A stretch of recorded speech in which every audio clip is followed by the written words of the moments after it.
सांप्रदायिक राजनीति का दिया बुझने से पहले फड़फड़ा रहा है। अखिलेश यादव का कांवड़ यात्रा नेम प्लेट पर बड़ा बयान। सोमवार से संसद के मानसून सत्र की शुरुआत हुई। सत्र की शुरुआत से ही एक बार फिर से नीट पेपर लीक के मुद्दे पर हंगामा शुरू हो गया। बता दें कि सुप्रीम कोर्ट में भी इस मामले पर सुनवाई जारी की। लोकसभा में सपा सांसद अखिलेश यादव ने नीट पेपर लीक के मुद्दे पर सरकार को घेरा है। साथ ही उन्होंने सुप्रीम कोर्ट के कावड़ मार्ग पर स्थित भोजनालयों को मालिक का नाम प्रदर्शित करने के उत्तर प्रदेश और उत्तराखंड सरकार के निर्देश पर रोक लगाने पर भी प्रतिक्रिया दी। सपा प्रमुख अखिलेश यादव ने कहा कि जैसे दिया बुझने से पहले फड़फड़ाता है, ये सांप्रदायिक राजनीति का दिया फड़फड़ा रहा है, इसलिए ऐसे फैसले ले रहे हैं। सांप्रदायिक राजनीति खत्म होने जा रही है, इसका दुख भाजपा को है। सरकार की ये नाकामी है कि बारिश से भी नहीं बचा पा रही। सोचिए। और मैं जिस समय मुझे जानकारी मिली थी कि इस तरह का सरकार का आचरण है, उसी समय मैंने कहा था कि सुप्रीम कोर्ट स्वयं इस बात को संज्ञान में ले और ऐसे कार्रवाई को रोके।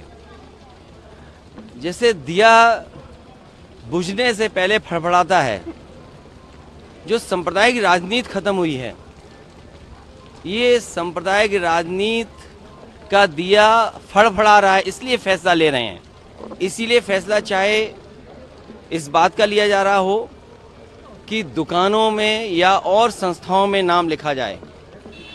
मुझे उम्मीद है कि सुप्रीम कोर्ट जब इस बात पर चर्चा करेगा और संज्ञान में जब लिया है तो ऐसे कई कदम सरकार उठाएगी, क्योंकि जब सांप्रदायिक राजनीति खत्म होती है तो इसी तरीके से फड़फड़ाएंगे ये लोग।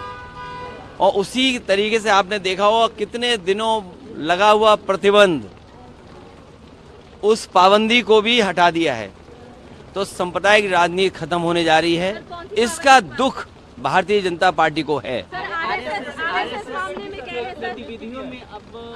इसीलिए मैंने कहा कि जब सांप्रदायिक राजनीति खत्म होने लगती है तो आखिरी समय सांप्रदायिक राजनीति को जिंदा रखने के लिए, और ये तो बड़े सेंसिटिव चीज़ है कि अगर अधिकारी सेंसिटिव पोस्ट पर जाएगा और उसका व्यवहार आचरण किसी संस्था से या पॉलिटिकल पार्टी के माध्यम से उसका किया जाएगा, वो तो हम उत्तर प्रदेश में देख ही रहे हैं, हर दिन देख रहे हैं कि अधिकारी किस तरीके से पॉलिटिकल पार्टी का जो काम है वो कर रहे हैं। अखिलेश जी, आपने ये कहा कि मैंने आपसे कहा कि सांप्रदायिक राजनीति फड़फड़ा रही है, आखिरी वक्त है दिया का। ये सांप्रदायिक राजनीति ऐसे ही जाएगी, जनता समझ चुकी है इन बातों को। अखिलेश जी, आपने नीट मामले में भी कहा कि ब्रेक तोड़ देगी जितने भी पेपर। लेकिन नीट में जिसको नहीं दिखाई दे रहा वो ना देखे, लेकिन नौजवान, घर परिवार के उनके सदस्य, आप लोग और सब लोग देख रहे हैं। कैसे संभव है कि एक ही जगह पर इतने बच्चे पास हो जाएं, एक ही सेंटर में इतने बच्चों को इतने नंबर आ जाएं? ये कहीं ना कहीं जो प्रश्न लगता है वो सरकार पे लगता है, और कम से कम उस इंस्टीट्यूशन पे उसकी क्रेडिबिलिटी क्या है कि इतनी बड़ी परीक्षा करा रही। और मैं तो आपसे कहना चाहता हूँ कि अगर उत्तर प्रदेश की परीक्षा के पेपर लीक और भारत सरकार के पेपर लीक, तो ये सरकार ने रिकॉर्ड कहीं बनाया हो ना बनाया हो, लेकिन पेपर लीक का रिकॉर्ड तो इन्होंने बना लिया है। तो सुप्रीम कोर्ट ने उत्तर प्रदेश और उत्तराखंड की सरकार को भी नोटिस जारी किया है। नहीं, ये जो फैसला सरकार का था वो गलत था। सरकार को इस तरह का व्यवहार नहीं करना चाहिए। और ये तो जाने वाले लोग हैं, वो क्या ना करें।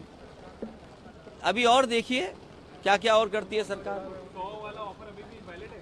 नहीं, देखिए अब बारिश तो हो ही रही है तो ये जो ऑफर है समय के हिसाब से, फिर विंटर ऑफ चलेगा इसके बाद। नहीं, पूरे मानसून तो चलेगा। मानसून ऑफर का मतलब ही ये मानसून ऑफर। और फिर आप लोग भी बात समझ रहे हैं, क्योंकि उन्हें कुर्सी बचानी थी इसलिए बोर्ड लगाया, उन्होंने कुर्सी बचाने के लिए बोर्ड लगाया। और सच्चाई तो ये है कि दिल्ली लखनऊ वालों ने मिल करके लगाया है, डबल इंजन सरकार ने मिल करके दोनों लगवाया है। तो इसे ये बात आप मत समझना कि अलग अलग हैं, ये डबल इंजन मिल करके ही नाम लिखवा रहा है दुकानों पर। चुनाव का फैसला हो गया सर? जब तारीख आएगी